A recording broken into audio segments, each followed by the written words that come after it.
The sound of the phone on the nightstand was a venomous, insistent buzz. I didn't need to look at the screen to know who it was. It was 1:19 a.m.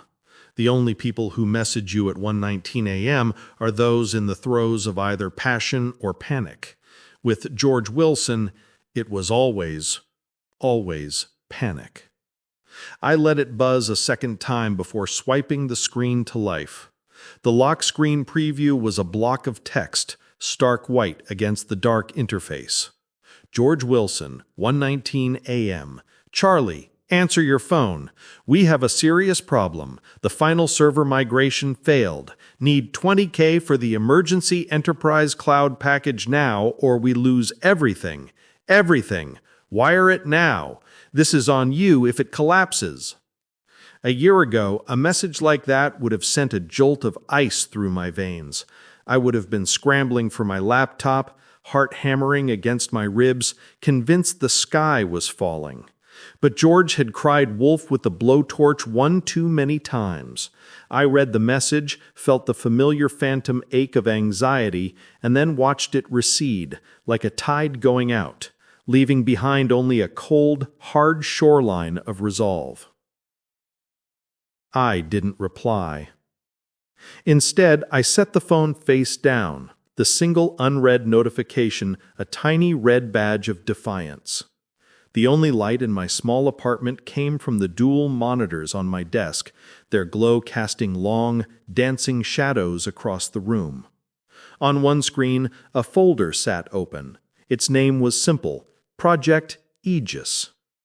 My mission for the past 72 hours hadn't been about saving our app, ConnectSphere. It had been about saving myself from its co-creator. My fingers moved across the keyboard with a quiet, practiced deliberation. Drag, drop. A screenshot of George's 1:19 a.m. message, timestamp and all, landed neatly inside a subfolder labeled Correspondence Urgent. It joined a dozen others, a growing chorus of manufactured crises and late-night demands. Next, I opened the Git repository log. A river of green and red text flowed down the screen, a digital fossil record of every line of code ever written for ConnectSphere. I filtered the commits by author. My username, C. Miller, populated almost 80% of the list. I scrolled, watching my digital signature flash by again and again. On a separate screen, I pulled up a snippet of the core matching algorithm, the very soul of the app. There it was, embedded in the comments, a ghost in the machine that George was either too arrogant or too lazy to exercise. / initial framework and logic mapping, / author C. Miller, 2023.11.05. I took a screenshot. Drag. Drop. It landed in a folder named IP Attribution.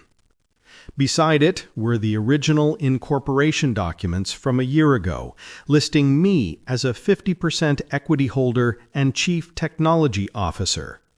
There was the PDF of our acceptance into the prestigious Launchpad Accelerator program, our names side by side. There was the license agreement for a critical open-source library I had integrated, one with a strict attribution clause George had dismissed as legal boilerplate. Every file was a brick, and I was patiently, methodically building a wall of truth. The video call icon pulsed on my screen. It was Bethany, my one anchor to sanity through all of this. I accepted, and her face, etched with worry, filled the monitor. "Charlie, you look like you haven't slept in a week," she said, her voice a warm contrast to the sterile blue light of my workspace. "Almost there," I replied, my eyes flicking back to the folder structure I was organizing. "He's been calling me," she said, lowering her voice as if George could hear. "Asking if you know why you're not answering. He's spinning out." "Let him," I said. "He's good at that." "Are you sure about this? Just ghosting him before demo day? What's the plan?" I paused my work and finally met her gaze. "There is no plan, Beth. Not a new one anyway. I'm just letting the original plan play out.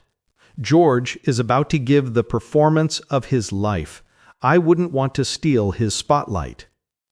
She searched my face for a crack, a hint of the frantic energy that should have been there, but found none. I wasn't plotting a dramatic takedown. I wasn't going to storm the stage or leak documents to a tech blog. The trap wasn't something I had to set. It was a hole George had been digging for months.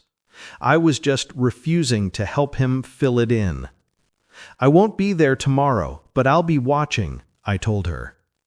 The next morning, the city was draped in a cool gray fog, but my apartment felt still. I poured a coffee, the rich aroma cutting through the sterile scent of electronics. On my main monitor, I pulled up the public livestream for the Launchpad Accelerator Cohort 12 Demo Day. The holding screen showed the Launchpad logo, a sleek, upward-facing rocket with a small circular loading icon spinning patiently in the corner. That spinner, the digital embodiment of "in progress." I felt a kinship with it. The video flickered to life, a wide shot of an auditorium buzzing with the low hum of anticipation, venture capitalists in fleece vests, angel investors in sharp blazers, tech journalists with their laptops open. The camera panned across the front row and then settled on the stage.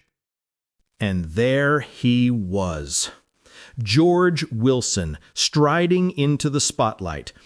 He was wearing my idea of a founder costume, a crisp, brand-new hoodie over a collared shirt, dark jeans, and offensively white sneakers. He adjusted the lavalier mic on his collar, flashed a dazzlingly confident smile at the audience, and took his place center stage. The massive screen behind him lit up with the ConnectSphere logo, our logo. "Good morning," he began, his voice smooth and resonant. "My name is George Wilson, and I'm the founder of ConnectSphere. And today I'm going to show you how my app is going to change the way we network forever." My app. He said it. The lie was out, hanging in the air like a puff of smoke. I leaned back in my chair, took a slow sip of my coffee, and watched. The show was about to begin. On the screen, George was a master puppeteer. He paced the stage with a practiced casualness, using a small remote to cycle through slides that were as slick as they were misleading. He painted a grand vision, a world seamlessly connected by his genius, my code. ConnectSphere isn't just an app, it's an ecosystem. Using a proprietary predictive algorithm, it doesn't just find you contacts, it anticipates the connections you need to make before you even know you need them, he declared, his arms spread wide. The slide behind him displayed a stylized graphic of the matching engine. My eyes unfocused from the live stream, and the memory flooded in unbidden. It wasn't a boardroom. It was a cramped booth in a 24-hour diner a year ago, the air thick with the smell of stale coffee and grease. The idea had been born on a stack of paper napkins, my pen flying as I diagrammed the logic flows, the user pathways, the database architecture. George, across from me, wasn't coding, he was selling. He sold the vision back to me, making my own ideas sound grander, more revolutionary. "You're the engine, Charlie," he'd said, his eyes gleaming with genuine excitement then. "I'm just the guy who builds the shiny car around it and convinces everyone to take a test drive." It had felt like a perfect partnership. I, the architect, he, the evangelist. The lie was not that he was a salesman. The lie was that he ever intended to give the architect his due. On stage, George clicked to a new slide, Our Journey. It showed a timeline, starting with the launchpad acceptance. My name was conspicuously absent. It was as if I were a ghost, my contributions photosynthesized into his personal narrative of solitary genius. He spoke of countless sleepless nights, of wrestling with complex code, and a small, bitter laugh escaped my lips. I remembered those sleepless nights. I remembered the one where I finally cracked the concurrency issue that had plagued us for weeks. It was nearly 4 a.m., the city outside a silent, sleeping beast. I'd pushed the final commit and slumped back in my chair, utterly spent, but triumphant. George had been out at a networking mixer. He'd strolled in the next morning with a latte for me and a story about a venture capitalist he'd charmed. He glanced at my screen, saw the successful server tests, and clapped me on the shoulder. "Knew we'd get it," he said. "We." The word was a tiny, painless prick back then. I didn't realize it was the first drop of a slow-acting poison. The final demand for money, the one from 3 nights ago, was just the fever-breaking. For months, it had been a series of escalating emergencies, a sudden need for a PR retainer, an expedited marketing spend. Each one came with a threat: pay up or everything we've built dies. I'd wired the money again and again, draining my savings, believing I was keeping our shared dream alive. The truth, which I'd pieced together from forwarded invoices and overlooked bank statements, was that I was funding George's increasingly lavish lifestyle. Dinners at Michelin-starred restaurants, clothes he couldn't afford, a down payment on an apartment well beyond his means. He wasn't building a company. He was cosplaying as a CEO on my dime. The 1:19 a.m. ultimatum wasn't a business crisis, it was a shakedown, and it was the last one I would ever answer. His presentation reached its crescendo, and with our viral coefficient projecting a user acquisition cost in the $5 to $7 range, well below industry standard, and a clear path to monetization through our enterprise tier, ConnectSphere isn't just a game changer, it's the safest bet in this room. He smiled, basking in the applause. It was a solid performance, polished, convincing. I felt a cold knot tighten in my stomach. What if it worked? What if his charm was enough to paper over the rod at the core of his story? The moderator stepped up. "Excellent, George. Thank you. We'll now open the floor to questions." Hands went up. The first few were softballs. "What's your go-to market strategy?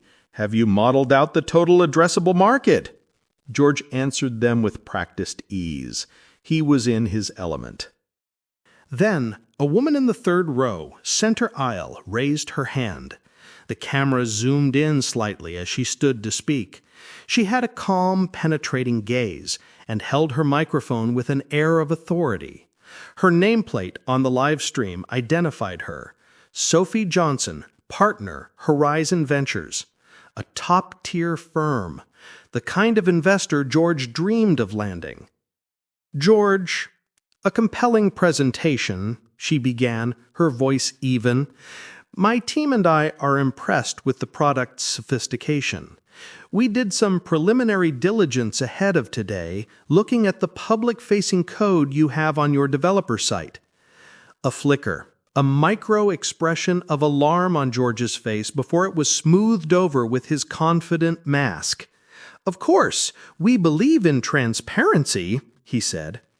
"We noticed that," Sophie said, a subtle edge to her tone. "We also noticed that almost all of the recent commits, and indeed the author tags on the core algorithm files, are attributed to a C. Miller.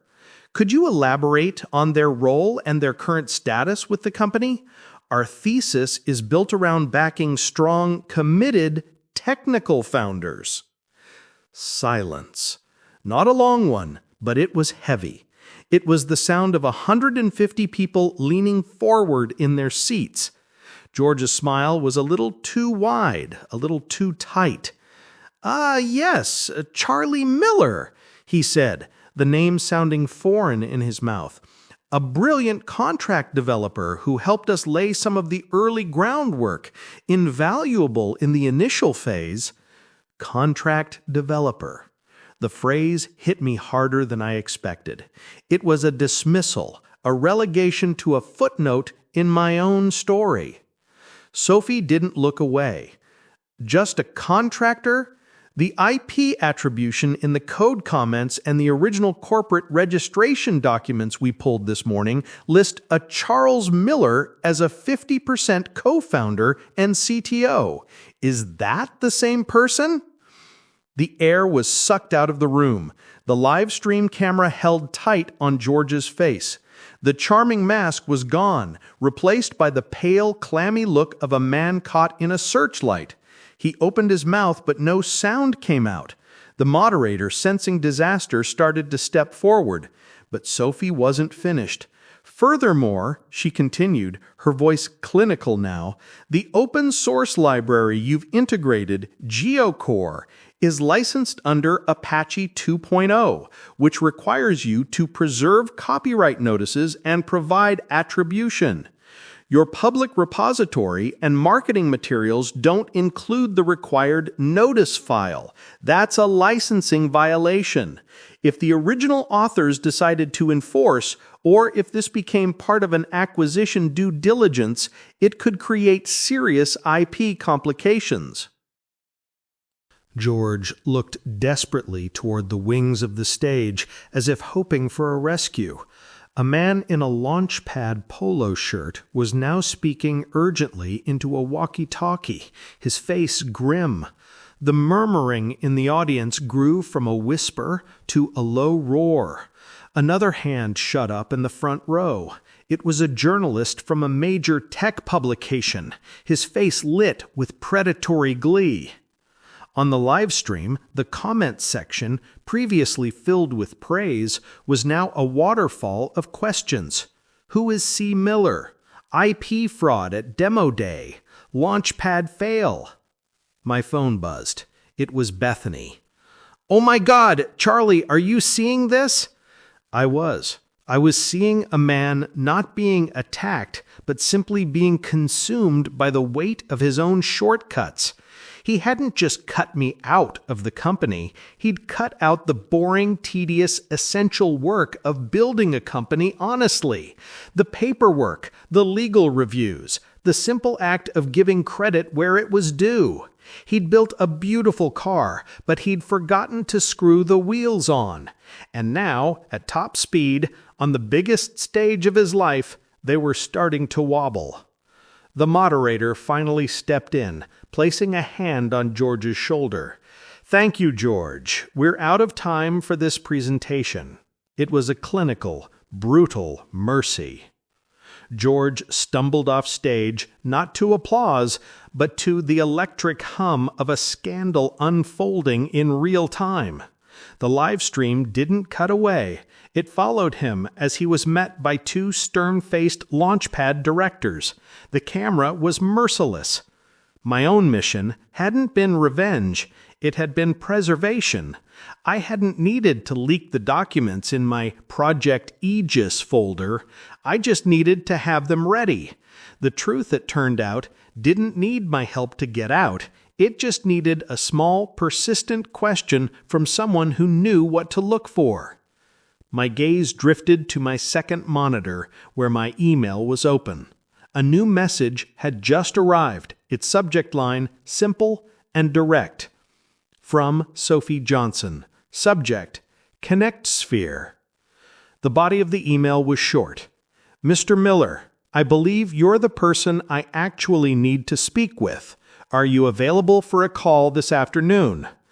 I looked from her email to the frozen image of George's face on the live stream, a mask of shattered arrogance and pure panic.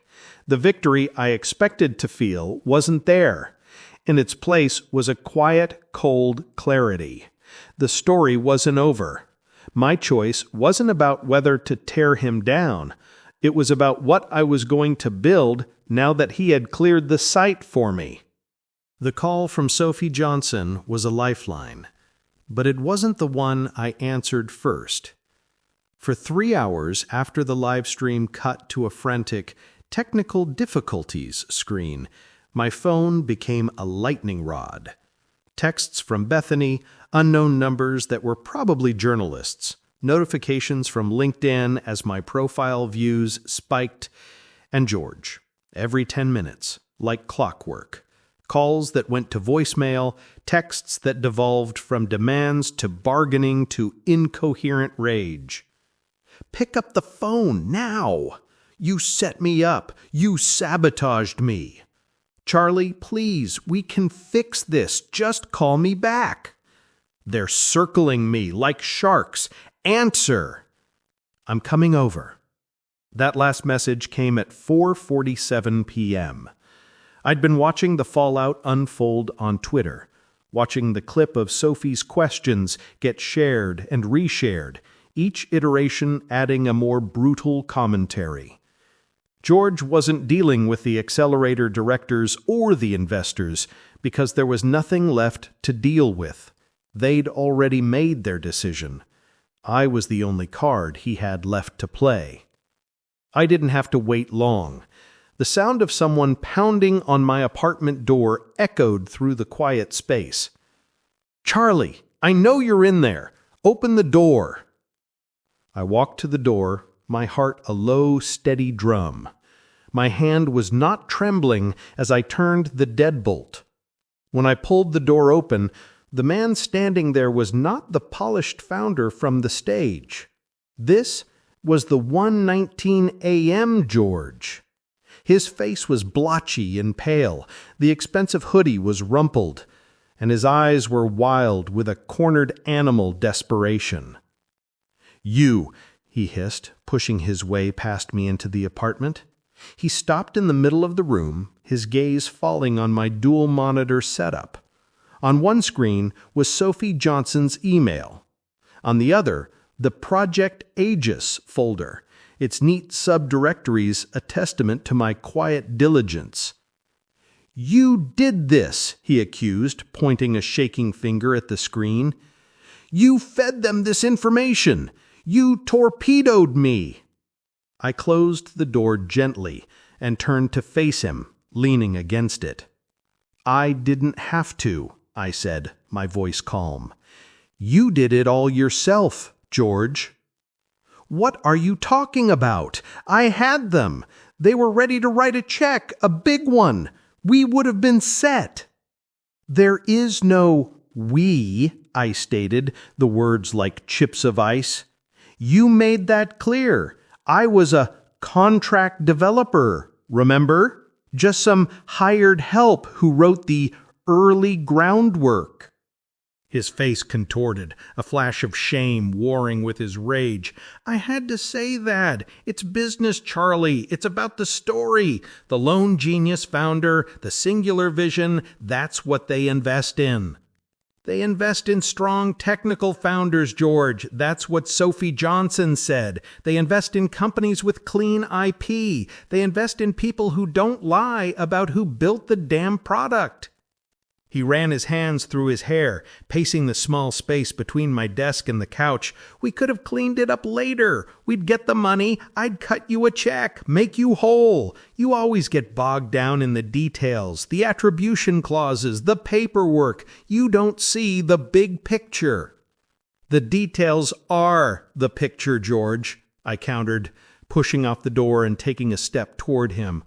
The Project Aegis folder glowed on my screen. My fortress. The details are the lines of code with my author tag. The details are the incorporation documents with my name on them. The details are the lies you told to the accelerator, to the investors, and to me. He stopped pacing and stared at me, his desperation twisting into something uglier. "You never understood the game, did you? Investors don't fund coders hiding in apartments. They fund vision. They fund people who can stand on a stage and make them believe. That was me. That's what I did for us." "For us?" I said, quietly. "Or for you?" He flinched, but pushed forward. "You think your precious code would have gotten us into Launchpad? You think anyone would have looked at your IP documentation and clean repository logs and written a check? I made them see what it could be." "You make things happen for you," I shot back, the anger finally breaking through my composure. "Those emergency wires, the server migrations, the PR retainers, how much of that went to the new apartment, George? The fancy dinners? You weren't building a company. You were liquidating my life savings to fund a fantasy."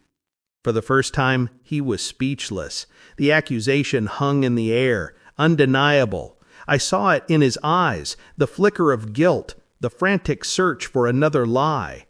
He lunged for my desk. "Give me the laptop. We can delete the repository logs. Tell them you were a disgruntled employee." I sidestepped him, placing a hand flat on his chest. Not a shove, just a firm, immovable block.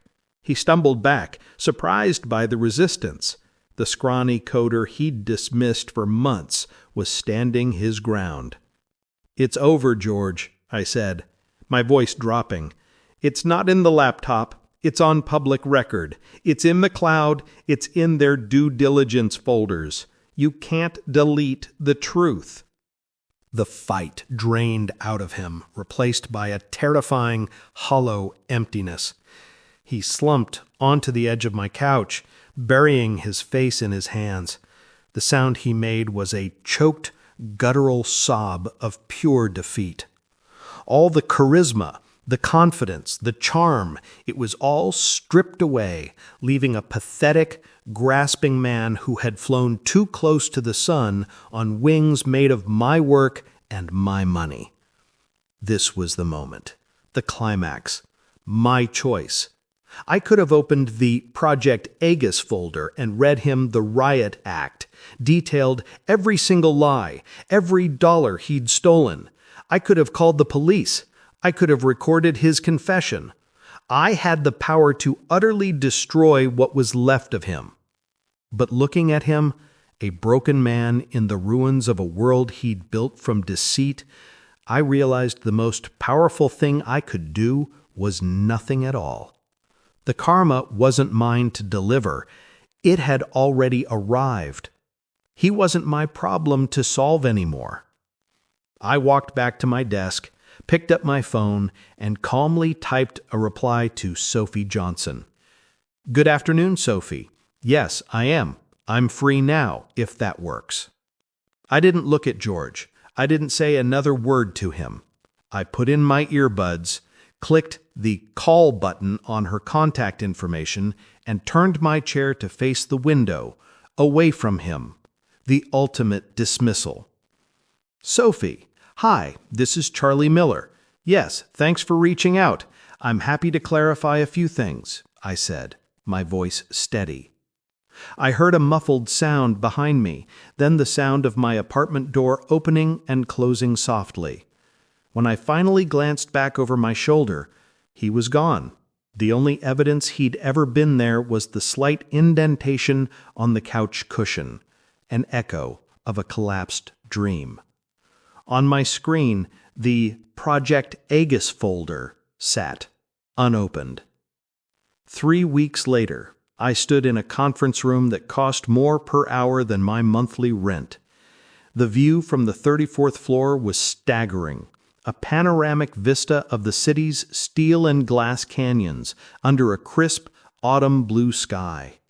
The room was all minimalist elegance, a single slab of polished redwood for a table, chairs that felt more like ergonomic sculptures, and a state-of-the-art screen covering one entire wall. It was the headquarters of Horizon Ventures. Sophie Johnson sat across from me, a sleek tablet in front of her. 2 of her partners were dialed in on the screen, their faces attentive and sharp. For the past hour, I had walked them through the architecture of ConnectSphere. Not the sales pitch, but the real thing. The intricate dance of the matching algorithm, the scalable database structure I'd designed, the user-centric data privacy protocols I'd insisted on. I didn't use slides. I just opened the codebase and let the work speak for itself. The attribution clause for the GeoCore library was a non-negotiable for me, I explained, highlighting the relevant section of the license. It's good code, but more importantly, it's about respecting the ecosystem. We build on the work of others. Acknowledging that isn't a legal burden. It's the foundation of good engineering. Sophie nodded, a small, appreciative smile on her face. That's a philosophy we share, Mr. Miller. She slid the tablet across the redwood. This is our offer. We want to fund you to continue the project. A clean slate, new incorporation, full control of the IP under your name, and the resources to build a small, dedicated team around you. I looked at the term sheet. The numbers were significant, but that's not what held my attention. It was the title under my name, Founder and CEO. There was no elation, no fist-pumping moment of victory. Instead, a profound quiet settled over me. It was the feeling of a marathon runner crossing the finish line, too exhausted for celebration, aware only of the silence where their pounding footsteps used to be. I thought of George. News of the demo day debacle had spread like wildfire. Launchpad had publicly rescinded his cohort slot and issued a statement about their commitment to founder integrity. The tech press had been merciless. A short viral clip of Sophie's questioning, followed by George's deer-in-the-headlights face, became a momentary meme in the startup world. I heard through Bethany that he'd gone completely dark, his social profiles scrubbed, his phone disconnected. He wasn't just out of a deal, he was a pariah. I hadn't needed my Project Aegis folder for the investors, but I had used it once. My lawyer had taken the organized files, the emails, the bank transfers, the original corporate charter, and drafted a single airtight settlement. George had signed it without a fight, relinquishing all claim to ConnectSphere's intellectual property in exchange for my agreement to not pursue criminal fraud charges. An amputation. Charlie, Sophie's voice brought me back to the redwood cable. Is the offer acceptable? I looked up from the tablet, meeting her gaze. It is, I said. My voice was steady, but my hand, when I picked up the stylus to sign, had the slightest tremor. That evening, I didn't go out to celebrate. I went back to my small apartment. The 2 monitors still glowed on the desk, but the space felt different, lighter. I opened my laptop and navigated to my old file system. I found the folder, Project Aegis, my digital fortress, my silent testament. For a moment, I considered keeping it, a memento of the battle won. But the battle was over. Holding on to the armor after the war was over just meant carrying dead weight. I right-clicked on the folder. The menu appeared. My cursor hovered over the options. The opening hook of this whole saga had been a digital message, a frantic demand for action on a screen. My closing image would be a digital action too, but one of quiet finality. I clicked Delete. A small confirmation box popped up. Are you sure you want to permanently delete Project Aegis? I was. I clicked Yes. The folder vanished. I leaned back in my chair and stared at the now empty space on my desktop. There was no explosion, no fanfare, just a quiet, clean slate. The cost of the whole affair wasn't monetary. It was the piece of my own optimism I had lost, the naive belief in the shared dream. The reward wasn't the money or the title, it was the peace. The silence in my apartment was no longer the tense quiet of waiting for the next attack. It was just silence. My silence. My phone buzzed. For a split second, the old phantom anxiety flared, but the name on the screen wasn't George, it was Bethany. Term sheet signed? I smiled. A real one this time. Signed, I texted back. Time to build. I stood up, walked to the window, and looked out at the city lights twinkling to life. The view wasn't as grand as the one from the 34th floor, but it was mine. The unsettling action had been George's desperate text in the middle of the night.